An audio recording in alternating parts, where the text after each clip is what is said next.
I have to admit, I managed to get like 7 naps in. Now you say, well, John, it's Saturday. Saturday's the most important day to show houses. Well, everyone wanted to see a house, wanted to see it on Thursday and Friday. It looks like I'm going to go to a showing today, this afternoon, but it's quiet, and I'm, that's the way it is. You don't always get to show houses just because it's Saturday. And it was really weird. The weather was terrible in the morning. It was rainy and cold. By the afternoon, it was really nice. In fact, my wife and I went for a walk. It was a little chilly, but today it's going to be in the 70s. And of course, you guys come to my live stream for the weather news. And that's right. That's why you're here. You want to know the weather. I saw something on the way in, an article on the way in. I'm not going to, it actually wasn't an article. I saw a podcast on the way in from an outfit, and their job is to sell the dream of real estate. And if you just listen to them and if you just watch them, they are pros, and they're going to show you how to take money. You're going to buy a house cheap, and you're going to sell that house, and you're going to make hundreds of thousands of dollars. And you're going to do this time and time again, and you're going to have so much money, you're going to be rubbing elbows with Warren Buffett. Yes, that's right. You think Elon Musk is an innovator? Wait until they see you out there buying investment properties and turning them for a profit. Do you believe that stuff? Do you believe it? I mean, can you find a house? Yes. Can you make money? Yes. Do the majority of people sucked into the marketing ever come close to making money? No, definitely not the majority. 80-20 rule, maybe. And I think here's a couple of things. Here's a couple of reasons why. One, normally people that are drawn to that type of thing are people that don't have any money in the first place.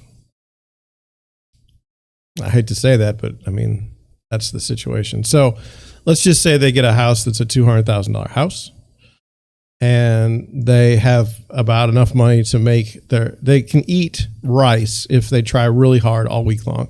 That's how much they can afford. That's how much money they have in their pocket.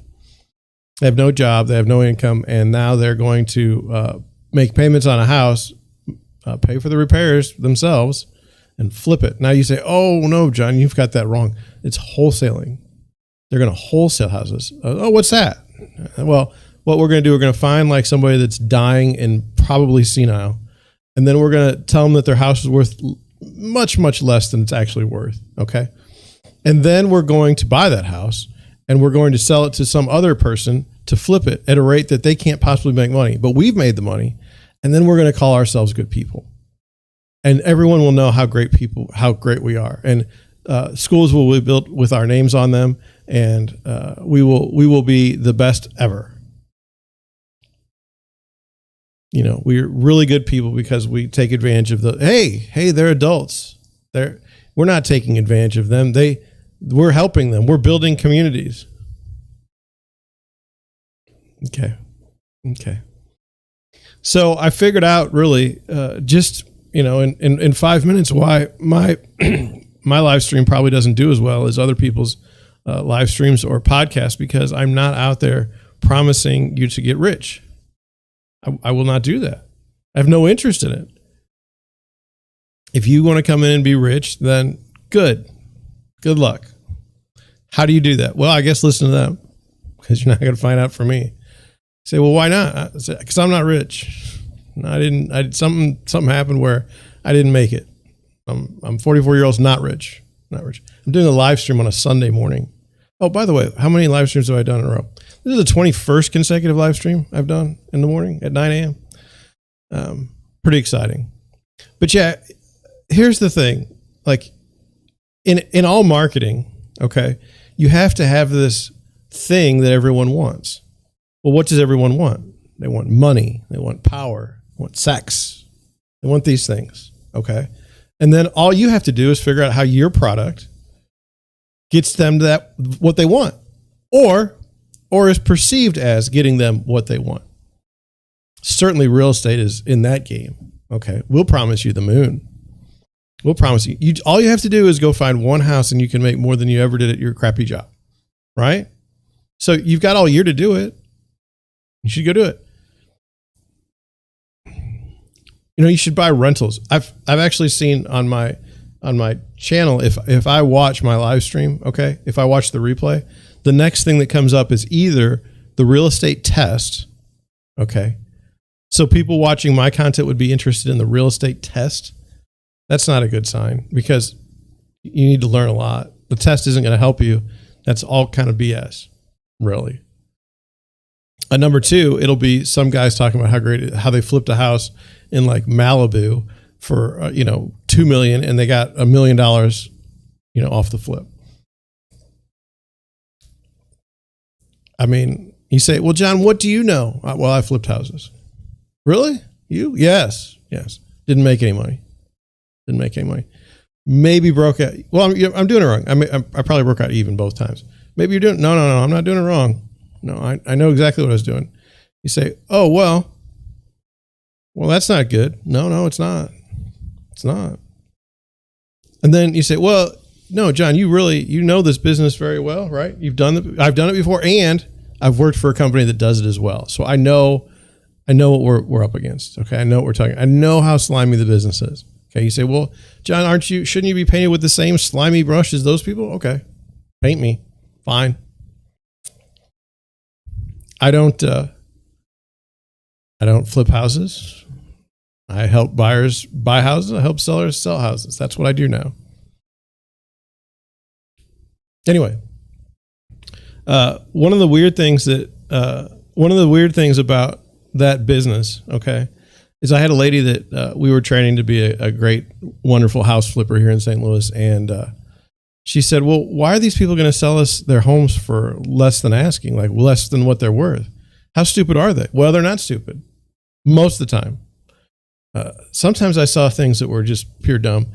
Here's a couple reasons why. Number one, they have been told that realtors are the bane of all existence. And maybe they've had a situation where a realtor has really raked them over the coals for some reason, done something unethical, or the idea that you would pay someone to list a property for sale is, that's too much money. So that's reason number one. Number two, they could be embarrassed about their situation. Let's just say that like you've got a house and it's a disaster and you've lived there for 20 years. Everything that's in that house, because you're a hoarder, is disgusting. There's dead animals. It's horrible. Okay. Things leaking through the floor and rotting the floors. Everything in the house is destroyed, and it was because of you. You bought a house and you literally couldn't take care of it. And then someone comes along and says, oh, we're best friends. Sell me your house for, $50,000 less. No one will buy this house. So sell it for $50,000 less or $60,000 less than what it's worth. And we won't tell anyone that you're a horrible person and disgusting, and you can get away from this. It's I would say the black market of real estate, if you will.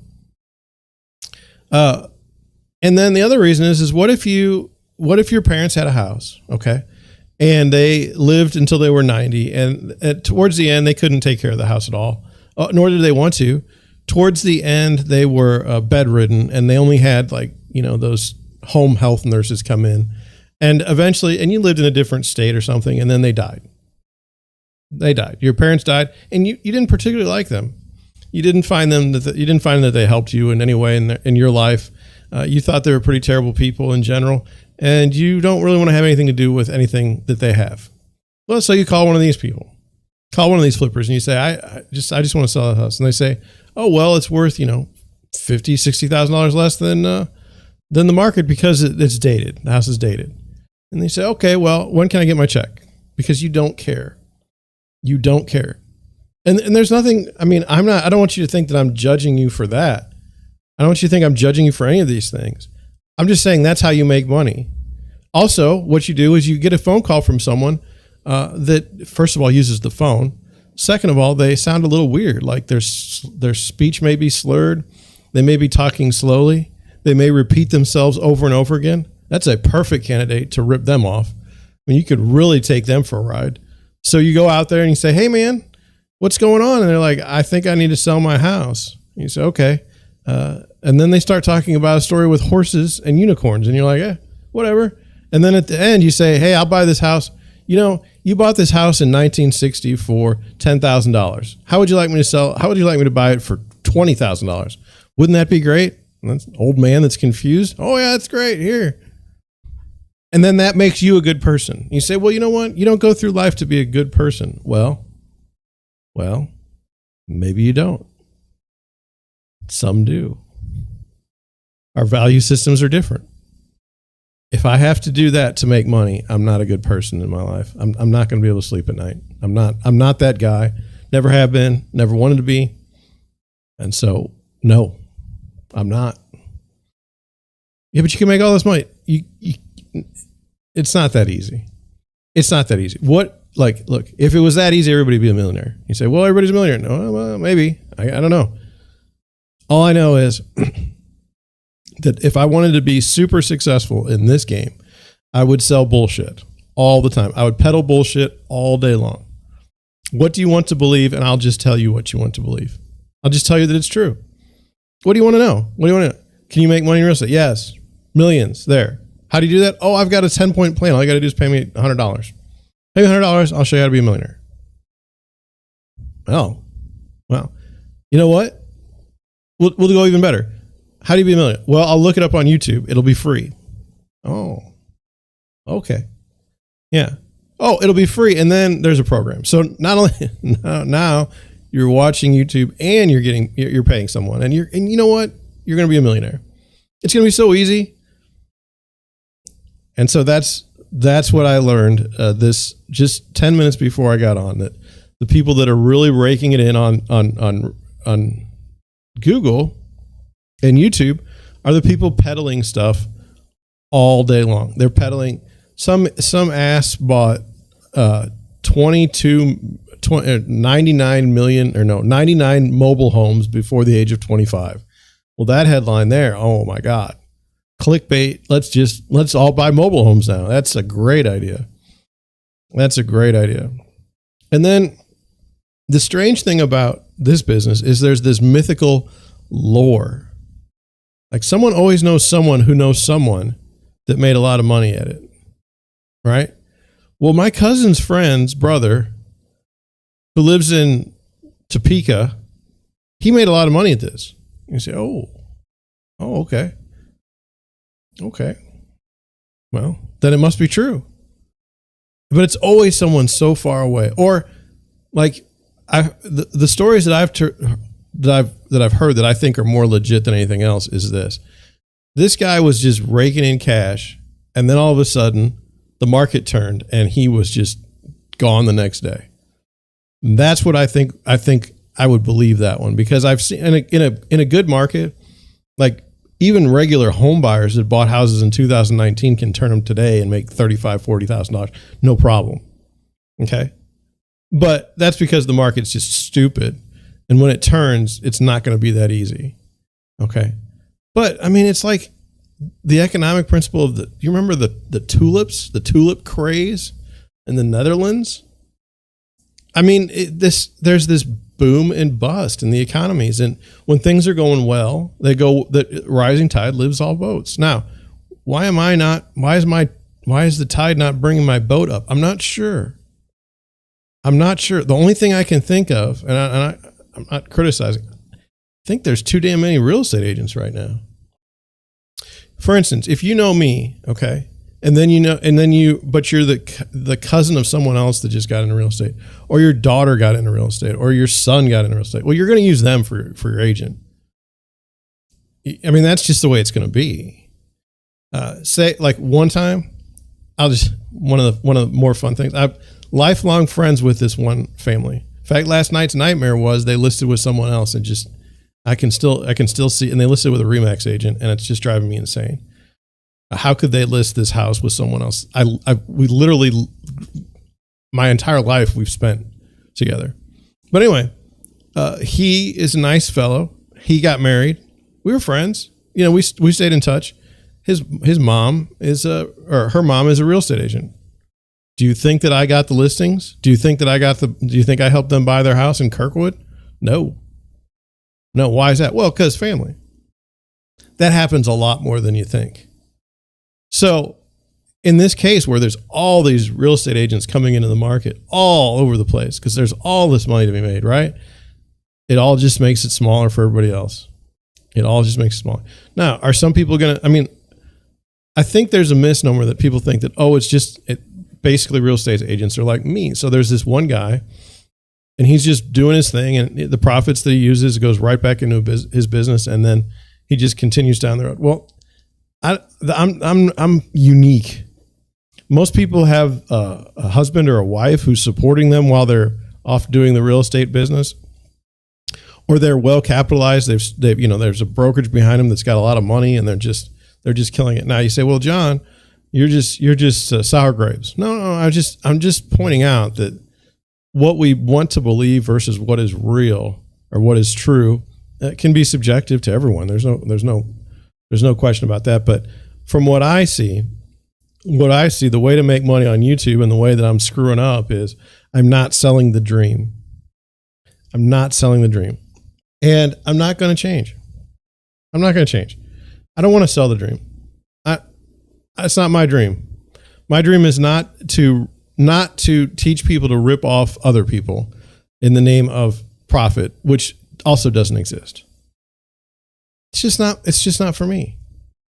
So we'll talk about things that I think is, that's why I think I do what I do. So when I read articles and things about the real estate market or the real estate business or bad things that happen to agents or things like that, I think I bring a unique perspective. Now, is that a perspective that one wants at 9:00 on a Sunday morning?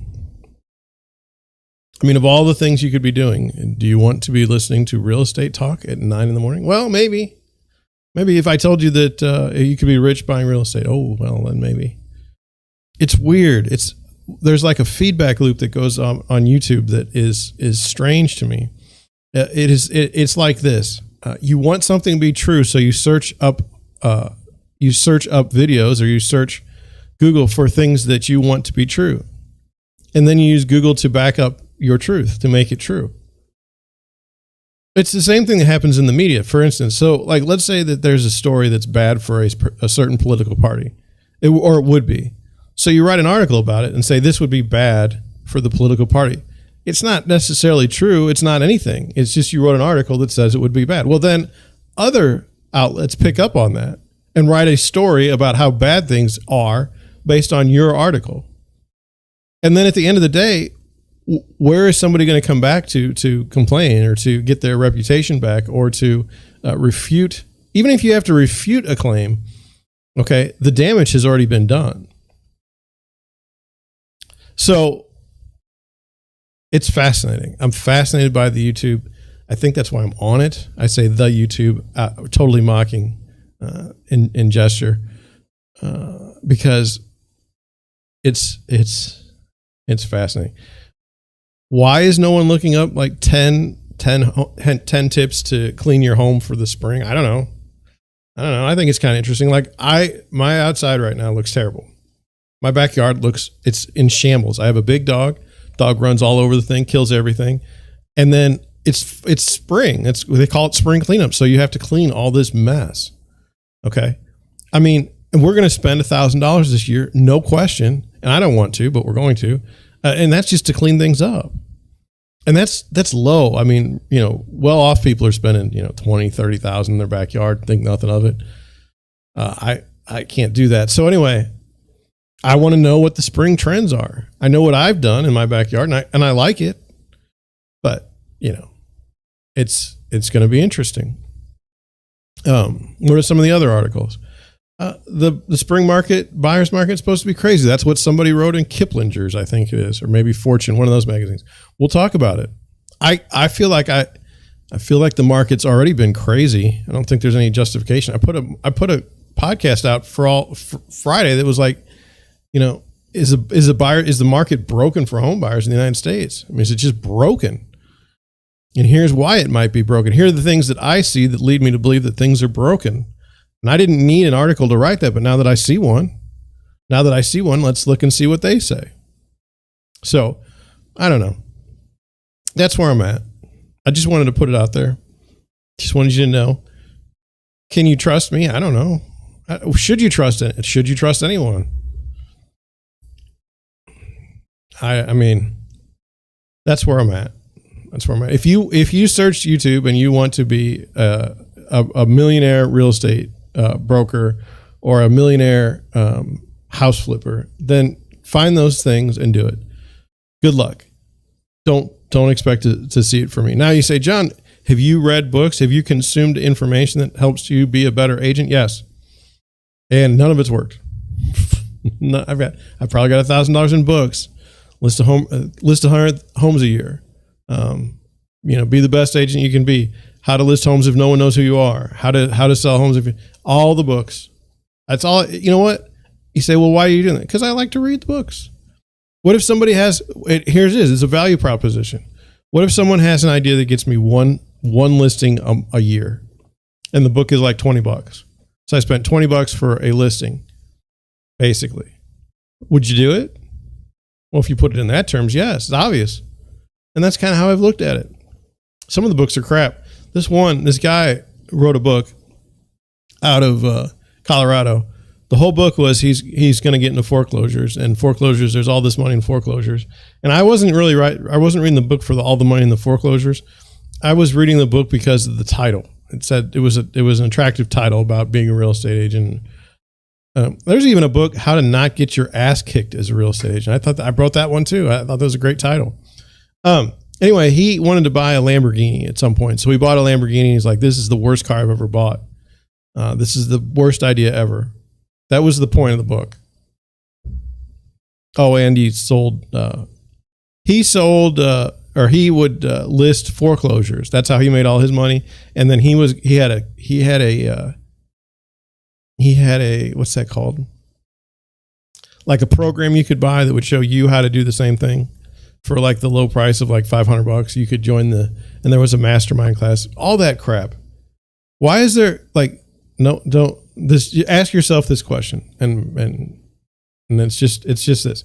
So if I go and I'm a chemist, okay, is there do I look up chemistry? Like say I want to make a chemical compound. Do I go online on YouTube and then do I find this guy that's like, hey, yeah, we're going to do all these chemical compounds.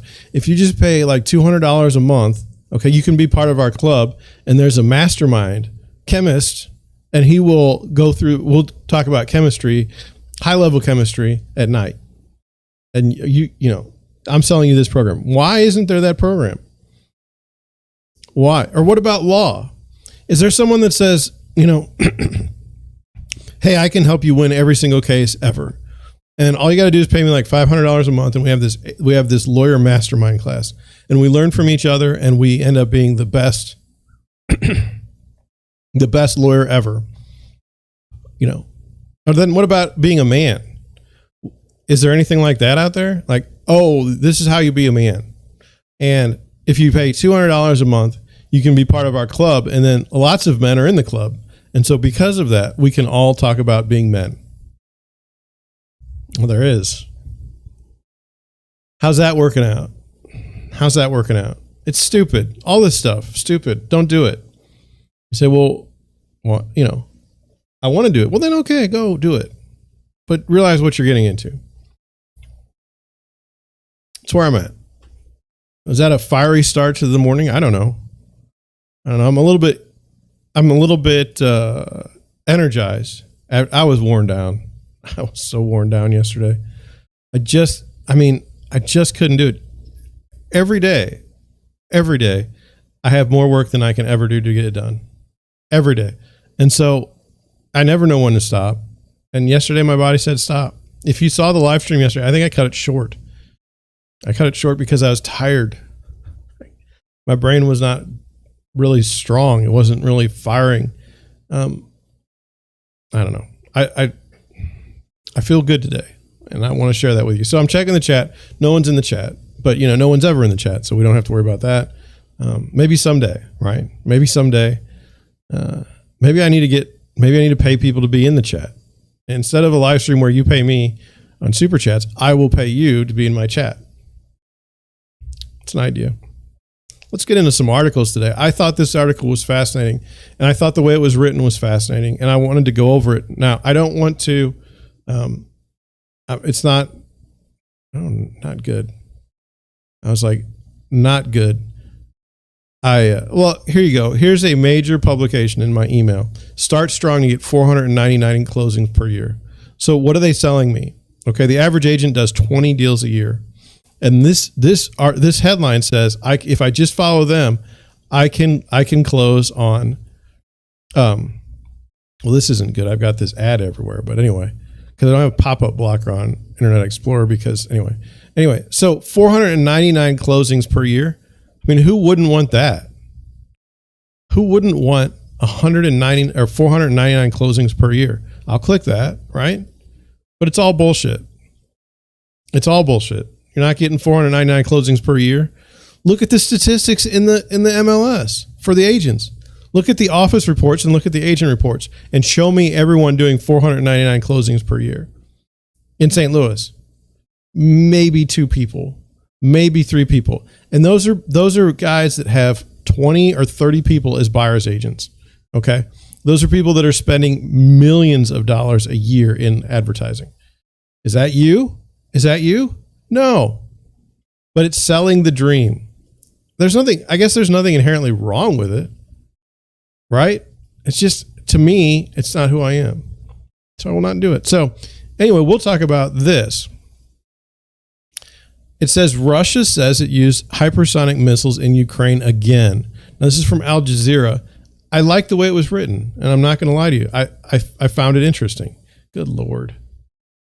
Enough with the ads, okay? It says, okay, here. Enough. Moscow launches cruise missiles and hypersonic missiles targeting Ukrainian military assets as it steps up military offensive. Now, here's where I got. Okay, they're like, yesterday I'm seeing on Twitter, I think, oh my God, they're using hypersonic weapons. And I'm like, I don't know what that means. And that's where I was. And so that's where I wanted to be with you, is like, what is this? What is this about? So it says Russia's defense ministry says it attacked Ukraine with cruise missiles from ship in the Black and Caspian Seas and with hypersonic missiles from Crimean airspace. It says Russian Defense Ministry spokesman Major General Igor said on Sunday that the Kinzhal hypersonic missile hit a Ukrainian fuel depot in some place near the Black Sea port of Mykolaiv.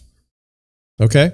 Headed caliber cruise missiles were launched from the waters of the Black Sea against the plant that repairs Ukrainian armored vehicles damaged in fighting.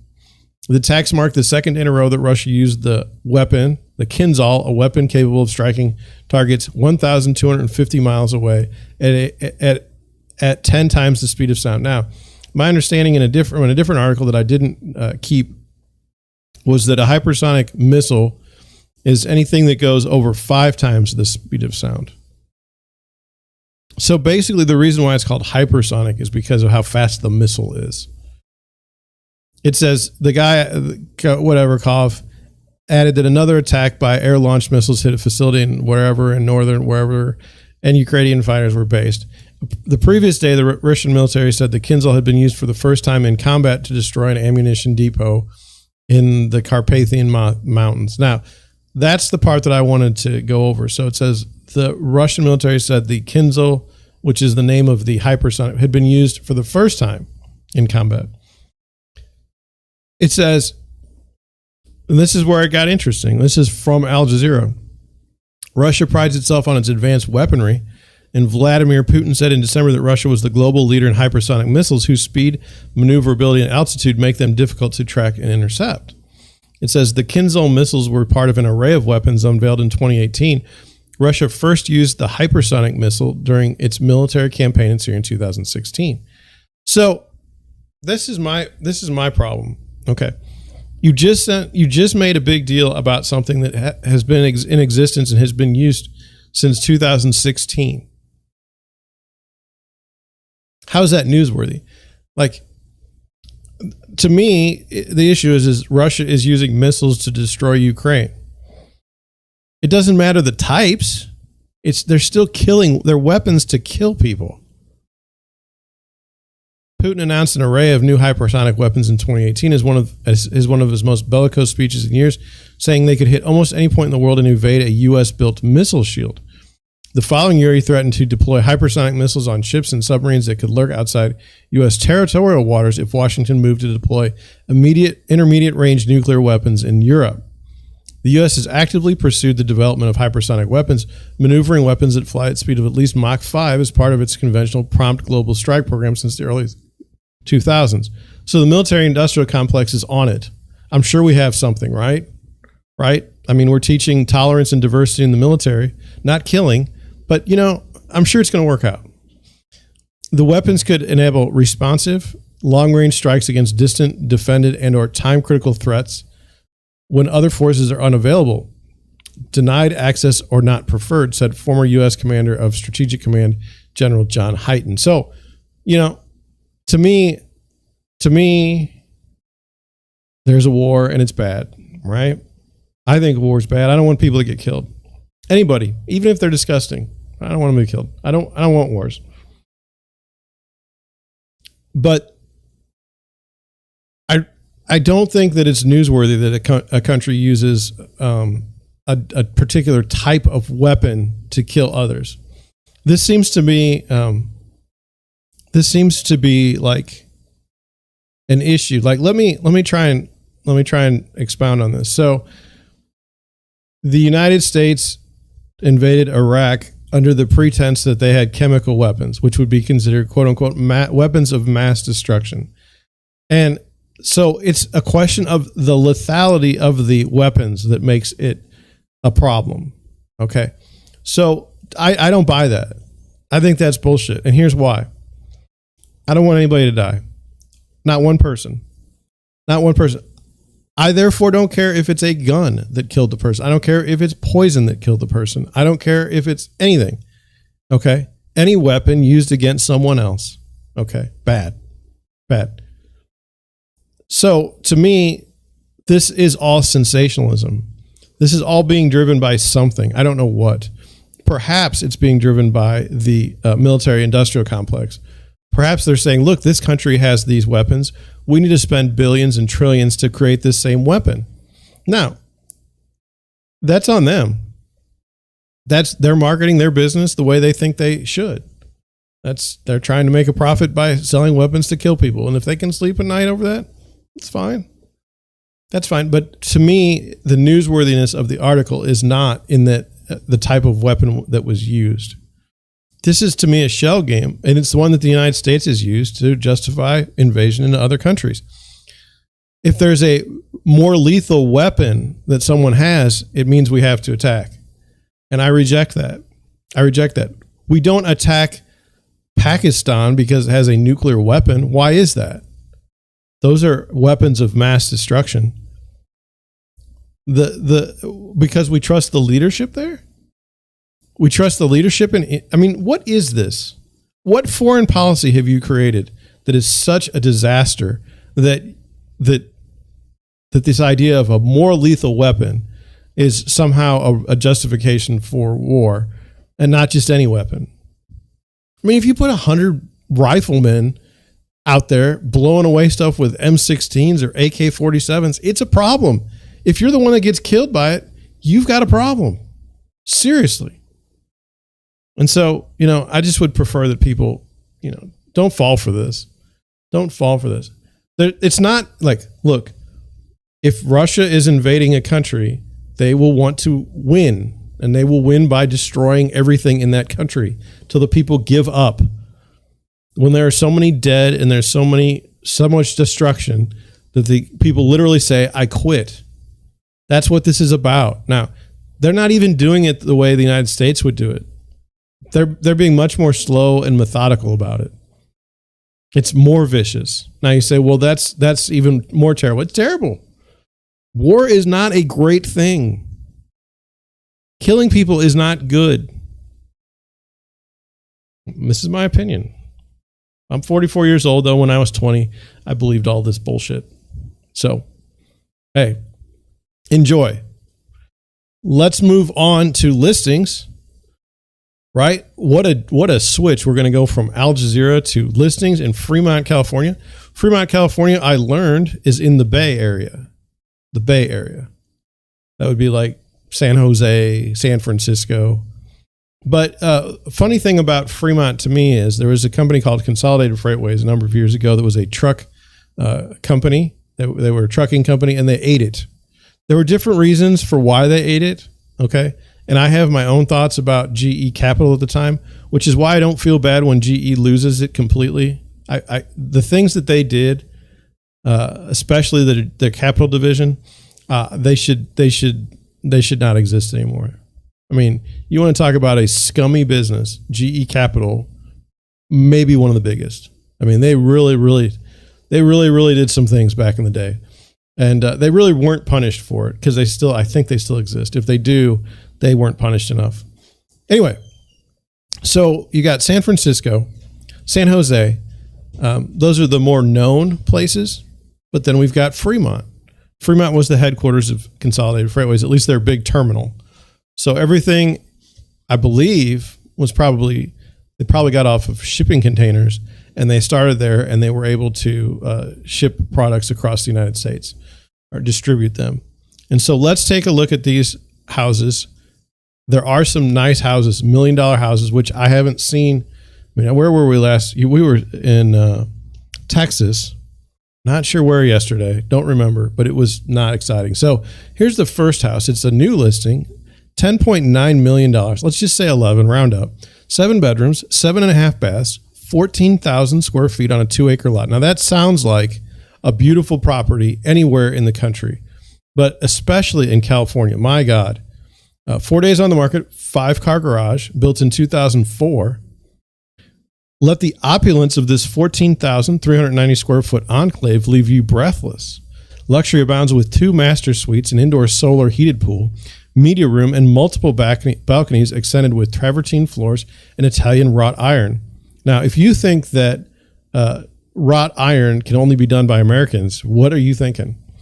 Only the Italians do wrought iron the best. Anyway, high ceilings throughout and rich faux finishes. I don't know if I want a faux finish. I'd prefer like a good finish. But anyway, create grand entertainment gatherings in a formal living, dining, and family room areas. Gourmet kitchen offers gracious granite island, top-of-the-line stainless appliances, walk-in pantry. Oh, for $14 million, you get a walk-in pantry. Now, that is something. Game room and theater, which features a 105-inch electric screen, HD overhead projector, Bose audio, are just some of the fine entertainment features of this estate. Wow, a library outfitted with solid cherry, hardwood flooring, crown molding, and accent lighting. 2 laundry rooms, as well as a dumbwaiter for added convenience, a 5-car garage, putting green, and sport court. Well, you had me at sport court. Solar powered and offering drip irrigation for turf landscaping make this home energy efficient. Views, exclamation point. What's the property history? Sold in 2018, put on the market in 2022. Sold for $7 million, put on the market for $11 million. You want to know how to make it in real estate? Buy a house and then buy a bigger house and just keep doing that your entire life. Oh, wait a minute. Did I just do one of those get rich quick themes? No, this is not get rich quick. This is the way to do it. When you say, well, John, why don't you do it? Well, first of all, have you ever tried to move? It sucks. It sucks. I don't wish it on anyone. 2, you better be right. Or else you've got a problem. But yeah, if say you're 20 years old, 21, 22, you buy your first house, starter home, then you buy your next home, maybe 25, 26, and the market's going up with you, you're golden. Market turns and you're stuck in a big expensive house you can't afford, you got a problem. But I don't know. I know that that's what people are doing though. They're trading these houses in. And the weird thing is, I mean, really, like let's just say there's a house that's worth $600,000 in today's market. Okay. Well, in a couple of years, that house is probably going to be worth $700,000, $800,000. So there's $200,000. So even if you pay an agent, 40 out of that, you're still to the good. Okay. You've got maybe $150,000 in profit there just by living in a house for a couple of years, not doing anything. Now take that with the fellow that lives in, say, South County, and he thinks really highly of himself, and he has a $200,000 house.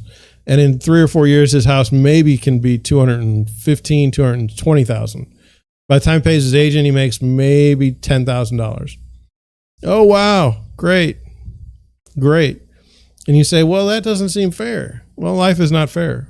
And people don't realize this stuff. They don't see it. So anyway, $250 a month for HOA fees. I think that's a bit ridiculous. 43 pictures, less than 50. Now look at that. That's a beautiful home. I don't like tile. I would not want tile in my entire house. But I mean, if it's Italian, maybe I could sell it to someone else. Beautiful. Oh, there's your theater room. My theater room looks better. I'm not joking. This is terrible. No, it's beautiful. It's very nice. Very nice. It's funny when you see, like, honestly, I can go into Oakville and I can see these same cabinets. You know, it's weird. There's only so much you can do with building materials. And so when you see like the same cabinets, it's kind of funny. I don't know what that is. I guess that's where the TV used to go, and now they don't have a need for a big TV, so they just put that plant there. Oh, look at that, a black toilet. Oh. Black room. Bold. There's your sport court. There's your Italian iron, wrought iron. That carpet is shag carpet. I didn't even know you could still buy shag carpet, so nice. And your bedroom shag carpet. Wow. And then you got a nice view. Nice shower. I don't know about that. Kind of an interesting picture. Like, what is this telling me?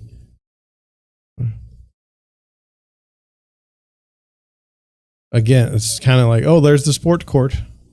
There's the putting green. They talk about a pool, but I did not see a pool here. Did you? You'd think in a $11 million listing, you'd think you'd show the pool. Just saying. All right, next house. This is also by Sotheby's. Boy, they're doing well. No, is this the same house? No, definitely not. It looks similar, though, because of the railing. 48 pictures, 5 bedrooms, 5.5 baths, 7,000 square feet on a almost 2-acre lot. 4-car garage built in 2006. Property details. I'm not doing it. Too many. Sold in 2000. Sold in 2000 for $1.7 million. On the market today for $7.2 million. So $6 million over 20 years. I mean, I'm sure you had to put some money into it, but I don't think you put $6 million into it. Okay. It's a nice house, right? I like that green. I like that. Looks good. But does this home to you, do you feel like a California design? Does it embody what you're thinking when you think California? I mean, sometimes I see stuff and it's like, I could see that in like Pittsburgh. It doesn't do anything. There's nothing, special about it. And this house here, I mean, I love it. I think it's a beautiful home, but there's nothing in it that screams like custom. Like, I mean, that's basically my theater room,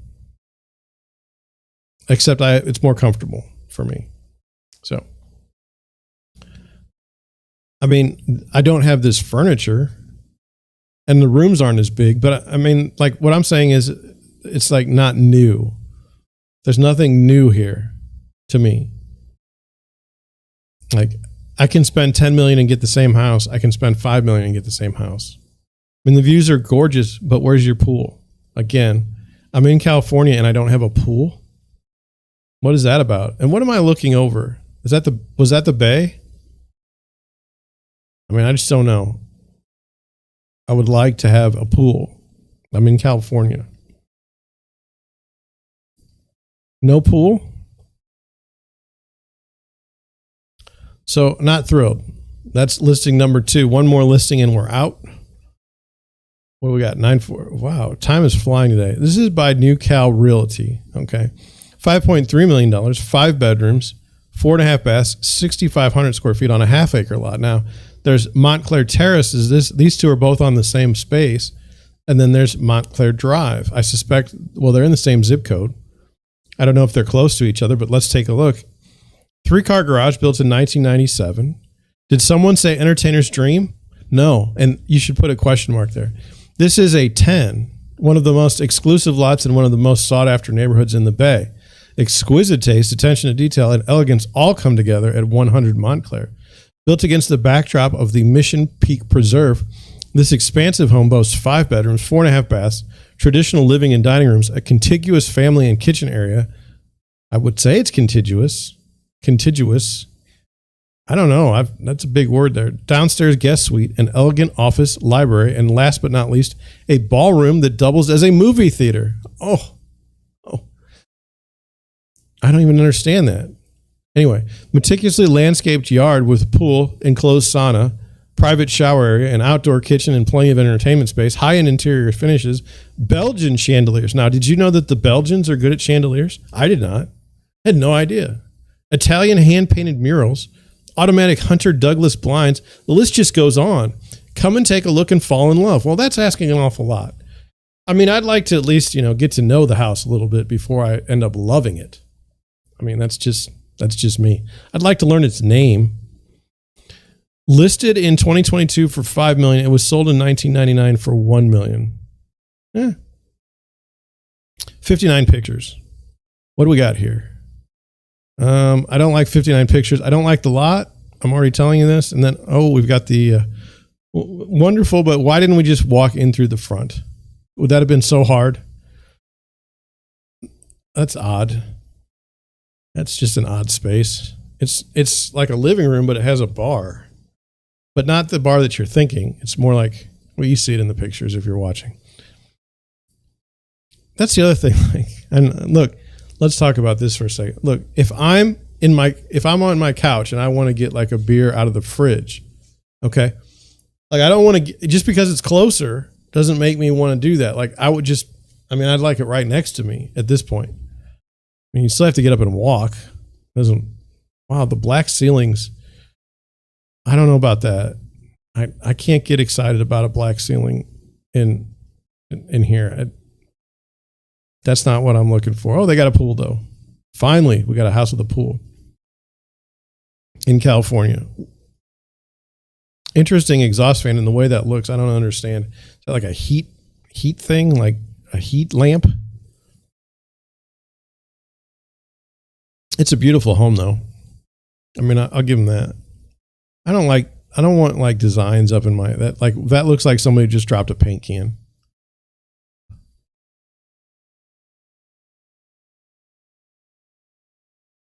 I mean, what even is this? You just showed this. Now, what is it?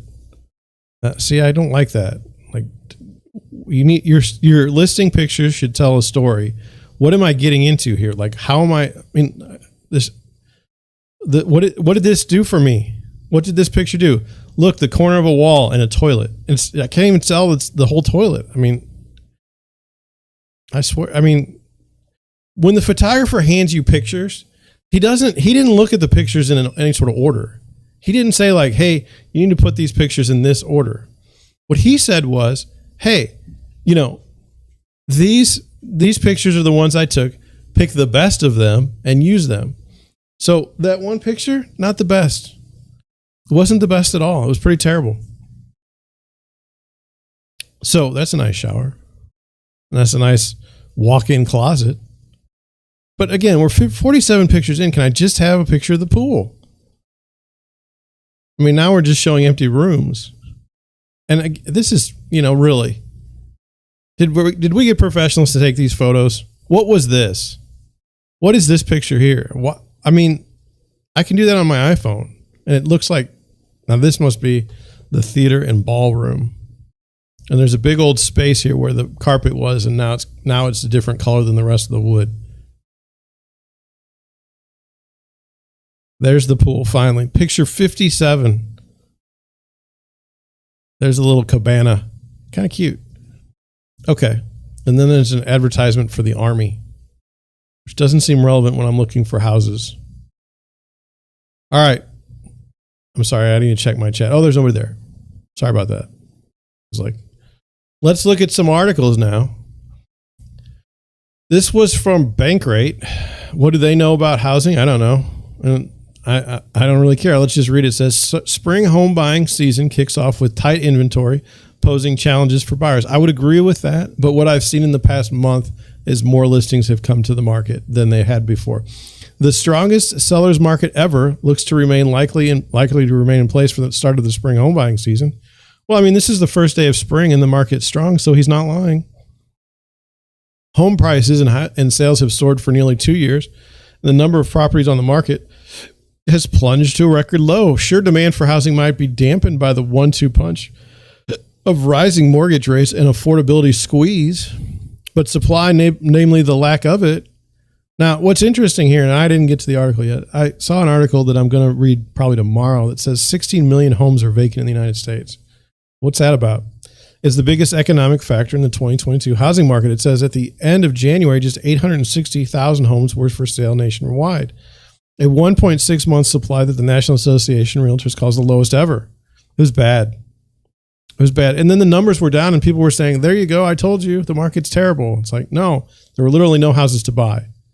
It says, we've never seen fewer homes for sale than we have right now, says a chief economist at Nationwide Insurance, which I don't know what he's doing talking about this, but whatever. The tight supply is disappointing news for buyers hoping 2022 might bring some relief from the strong sellers market, one that has been characterized by bidding wars and double-digit price increases. As of now, sellers are still in control. And they are really, you know what? I don't need the president and CEO of RE/MAX to tell me that the sellers are still in control. The sellers are always in control. Okay, they're the ones that set the price. They can just flat out say, we're not going to sell to you. Okay, so that, therefore, I mean, that always makes them in control. I mean, that's, you know, buyers are absolutely in this sprint to get to the front line. I don't care. That's stupid. That's somebody that doesn't sell real estate every day. Potential buyers, especially millennials, are in the game. Okay, I don't believe in this millennials crap either, because they say a millennial in this particular group is 26 to 41. Like, I'm almost a millennial. Really? Really? But no, I'm a Generation X. We're just an odd generation, right? Right. Anyway, despite the challenges facing buyers, a significant chunk of American adults said they'll be shopping for a home this year. In a poll of 2,400 people, Bankrate asked, how likely, if at all, is it that you will be looking to purchase a home in 2022? Overall, 20% of U.S. adults are at least somewhat likely to shop for a home in 2022. But what does that mean? I mean, does that mean that you're going to watch a fine program like mine and you're going to look at listings with me? Is that shopping for a home? Does that mean putting down, like I have right now, it looks like I have 6 buyers, and then I have 4 more people that would buy if they could sell their house. But if they need to find a house to buy, and it's been terrible. So, you know, but none of them have bought, and we've written contracts. Does that make them better buyers? I mean, they haven't bought it. At the end of the day, they don't have a house. So I don't know what you're talking about. Anyway, it says, overall, 20% of U.S. Adults are at least likely to shop for a home. Younger adults are more likely to buy this year, with 35% of millennials aged 26 to 41 saying they're actively looking. That's compared to 15% of Generation X and just 7% of baby boomers. Well, baby boomers are dying off. So they're looking for different things. They're looking for like funeral services. They're looking for, what are those things called? Like long-term care facilities. I mean, that's where they're spending their time. Millennials are now in their prime buying years, but compared to older generations, they've delayed home ownership. Well, why is that? Why do you think that is? It says millennials are no less interested in owning homes than their older brothers and sisters and their parents, but for various reasons, they put it off. Those reasons include the weak job market during and after the Great Recession, along with an overhang of student loans. Millennials have also waited longer to marry and have kids. When it comes to buying plans, family situation also matters. 1/3 of parents with children under the age of 18 are at least somewhat likely to purchase a home this year, compared to 18% of non-parents. Well, what does that, I mean, seriously. Geographically, more Westerners and Southerners are at least somewhat likely to purchase a home, compared to just 16% of those in the Northeast and Midwest. Well, you know, what is this? I mean, what difference does it make?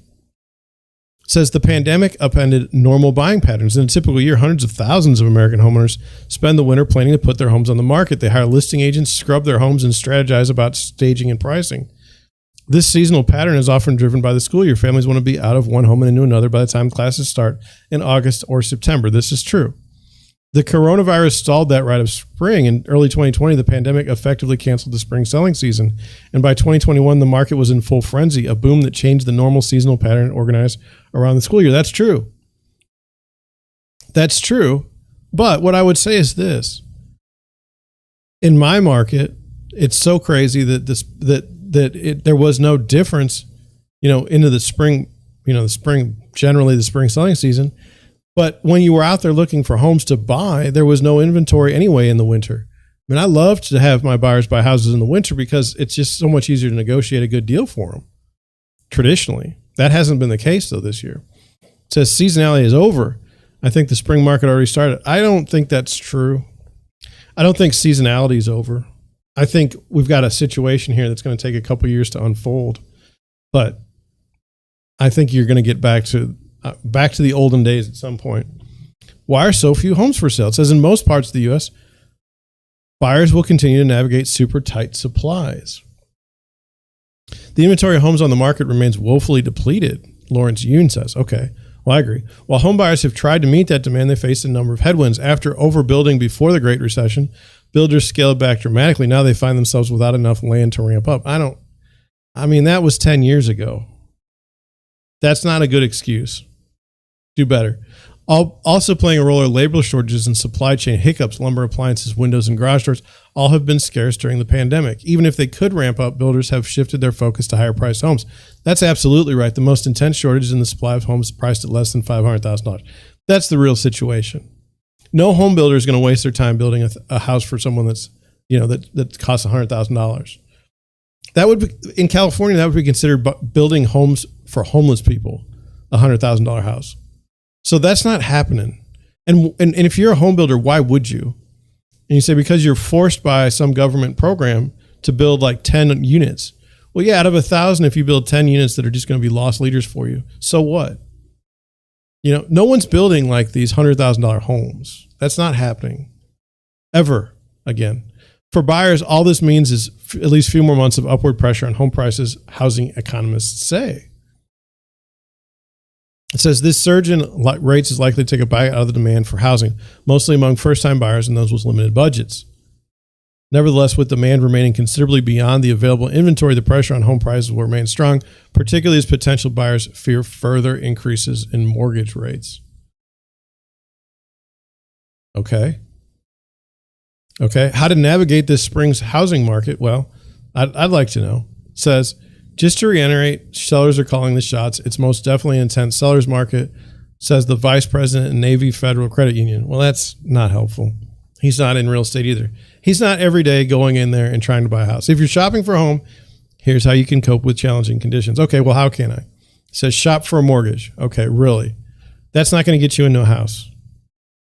Shopping for a mortgage isn't going to get you into a house. Prepare for a bidding war. Okay, well, how do you do that? You just have a bunch of cash. Good luck. Go into the bidding with a plan. Oh, right. So you need to come up with your own plan that your real estate agent hasn't thought of. Okay? Be careful about skipping inspections. Don't do it. Don't do it. And then it says be prepared for the appraisal to come in low. That's true. That's true. I agree with that. Okay. Well, that was a nice article. Now we'll go to realtor.com and then we'll head out. I mean, we're already at the time. But I've already made the headlines in the chat.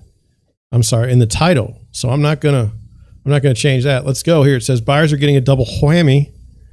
I don't know if you saw Anchorman, but hopefully you'll come along with me for that one. Existing home sales fall as affordability concerns mount. Okay. The numbers. The existing home sales decreased 7.2% between January and February, falling to a seasonally adjusted rate of 6.2 million. Sales were down more than 2%. Economists polled by MarketWatch had projected existing home sales to come in at 6.13 million. So quite a difference. Housing affordability considered to be a major challenge as buyers are getting a double whammy, rising mortgage rates and sustained price increases.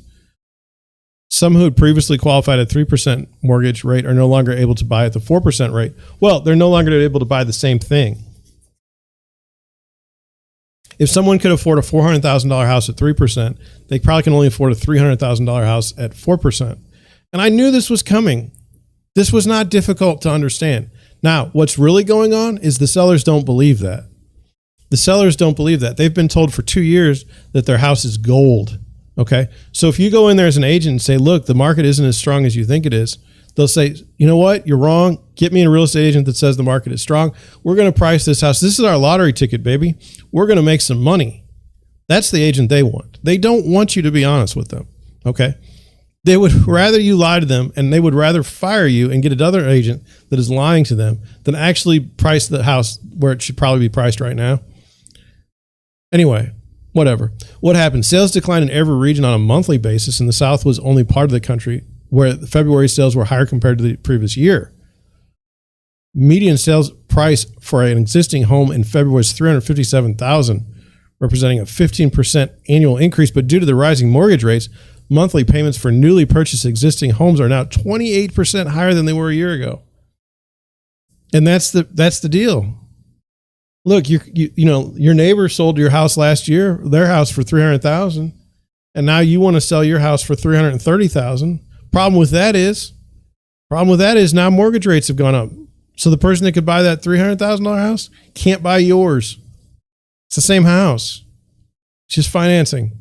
Unsold inventory of existing homes reached a 1.7 month supply as the end of February, up from the record low set from the month prior. Still, a balanced market is generally indicated by a 6-month supply of homes for sale. And that's true. We need more homes. It's not a balanced market by any stretch of the imagination. Don't get me wrong. Let me check my chat just to make sure. Okay, there's nobody there. I was worried. The big picture, back in January, we saw a rush of people looking to close deals to purchase homes as buyers anticipated mortgage rates increased. At the same time, the month's bad weather and surge of COVID cases prompted a decline. That's not true. That's not true at all. That's not true. Here's what happened. Here's what happened in January. There were no homes coming to market to buy. The things that were coming to market were like estate homes, and people were asking a stupid amount of money. And you say, well, what do you mean? Like, that's not what our narrative is. Well, that's what happened. So I don't need that from this article. It says the popular spring home buying season will remain competitive because the market is so short on listings right now, and that will continue to push prices higher.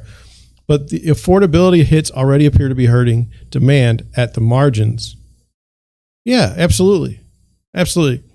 Like, we looked at a house on Friday? Said it'd be a great house at this price, but by the time 7 other people bid on it and it's $40,000 higher, it's not going to be a great house for my buyer. We're not in. It's very likely that the demand from first-time home buyers will remain subdued in the coming months as housing affordability decline dramatically. Yeah, we'll see. 9 offers last week and 17 offers the other week. So I don't know that that's true. It says looking ahead, inventories are at record lows and prices are elevated, a constraint for buyers, but a pickup in building activity could provide a lift to sales even as mortgage rates rise. It's likely that the pending sales in January were depressed by both bad weather and the wave. That's not true, but any rebound will be brief given the declining trend in mortgage demand. Well, okay. All right. What do you think about that? It's not what the headline said. It's not helping me in any way determine what the market's going to be in the spring. I kind of already know what the market's going to be in the spring because I'm kind of in it. Like, I kind of show houses. Like, I'm going to go show houses today. Kind of a real estate agent, kind of a real estate broker, kind of care about these things. The vice president of Navy Federal Credit Union commenting on the real estate market is peak stupidity. I hate to say it, but unless the head of the CEO of Remax literally doesn't go show houses every day, doesn't have any idea what's going on. His job is something completely different than the real estate game. But anyway. No one wrote an article. No one said, "Hey, John, what do you think about the real estate market this spring?" I mean, I guess no one asked me because no one cares, which is fine. But if they would have asked me, what I would have said was, "Well, it just depends. Are rates going to keep going up? Is inventory? If you could get more inventory, prices would stop this insanity. Like, by inventory, I mean if you could get more houses on the market, you could stop with this silliness." I'm not saying to have I'm not saying to flood the market with houses. I'm just saying, like, look, that's your problem. 100% that's your problem. Okay. Like, here's how bad it is with my buyers in South City. Okay. They're looking within a quarter-mile range, okay, of an address. And last weekend we looked at 4 houses. Okay. They would have put an offer on 3 of them, but we can't write more than 1 offer on a weekend, because if you were to get 2 houses, then you'd be stuck in a contract. You'd have to find a way to break it. And I don't want to go through that. And so anyway, they put an offer in on a house. Okay. They didn't get it. The house that was coming to market on that street, someone went and bought because they didn't get that house. And then there was another house that they wanted that they didn't put an offer on because they were busy writing an offer on this house. They're all the same buyers in that neighborhood, though. You have to understand, like, there's 9 people. Well, right now there's going to be 7 people that don't have a house that were looking from last weekend that are still looking in that same area. Get me 7 houses and we don't have that problem anymore. It's that easy. And, you know, like, I have sellers. Why are they not selling? Why are they not listing their homes for sale? Because they can't buy anything. Got nothing to buy. Where are they going to go if they sell their house? That's the problem in the market. Until that gets solved, we're going to be in this situation. Plus, you have amazingly stupid agents. Like, right now, you're gonna listen to your seller who says that you should list the house for $20,000 over what anything is sold in the neighborhood for, because the market is strong. But if you've got half a brain, you realize that the market's not as strong as you think, and you're heading into higher mortgage rates. And so, what are you telling these people? Like, if you're the agent that I think you are, you're like, oh, this is a great idea. Yeah, let's do it. And then you get surprised when you don't sell the house, which was your job, which is what you get paid for. All right. Well, can you believe that tomorrow will be Monday? It'll be the 21st of March. I mean, time is flying by. Years of my life are gone within just a moment, a blink of an eye. That's just crazy. I don't know what we're going to talk about tomorrow. It's probably about real estate. That's a pretty good idea. Maybe missiles. You know, if there's some more missile news. You know, everyone's coming to me for missile news. All right. Well, thank you for watching. I will see you tomorrow.